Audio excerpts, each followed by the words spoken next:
তোমাদের এটাই রিকোয়েস্ট ছিল যে আমি একটা ভিডিও বানাই আমার স্কিন কেয়ারের ওপরে, আর আমি বানিয়েও রেখেছিলাম, কিন্তু ভয়েস ওভার দেওয়া হয়নি টাইমের অভাবে।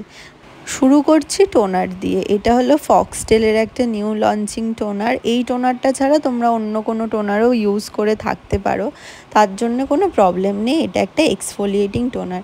এক্সফোলিয়েটিং টোনারগুলো কী হয়, আমাদের স্কিনের পোরসগুলোকে অনেক ক্লিন করে। তাই আমি যেহেতু অনেক মেকআপ করি, তার জন্য আমি এই প্রোডাক্টটা স্পেশালি ইউজ করি। তোমরা চাইলে যে কোনো সাধারণ রোজ ওয়াটারও ইউজ করতে পারো।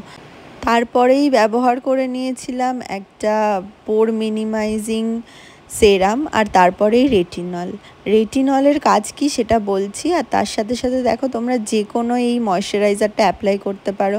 যাদের বাজেট আছে তারা সেটাফিল ইউজ করতে পারো, যাদের বাজেট এমোলিন আরামসে ইউজ করতে পারো। এমোলিন প্রচুর মেকআপ আর্টিস্টের কাছে তোমরা দেখেছো, আর এটা মেডিকেল প্রেসক্রাইবড একটা ক্রিম। সেটাফিলও আর এমোলিনও। তোমাদের স্কিন যদি খুব সেন্সিটিভ হয় আমার মতন, তাহলে তোমরা অবশ্যই এইটা ইউজ করে দেখতে পারো।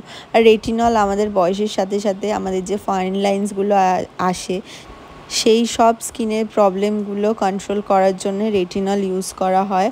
আর রেটিনলের প্রথমে পার্সেন্টেজটা একদমই মিনিমাম নেবে, তারপরে আস্তে আস্তে সেটা তোমার স্কিন যখন গ্রিপ করে নেবে, তখন আস্তে আস্তে তোমরা সেটাকে বাড়াতে পারো। আর এটা হলো আমার নাইট জেল। এটা আমি বেসিক্যালি ইউজ করে থাকি যখন আমার অ্যাকনে হয় বা আমি ফেস শেভ করি, কারণ এটার নাম হলো seeker coming and smoothing sleeping mask. এটা লাগালে তোমাদের স্কিনটা ভীষণ সফট আর একটা ঠান্ডা ঠান্ডা কুলিং এফেক্ট হবে, তোমরা সেটা বুঝতে পারবে। আর এটা খুব খুব খুব ভালো, মানে সত্যি খুব ভালো। আমি এটা 3-4 বছর ধরে ইউজ করছি।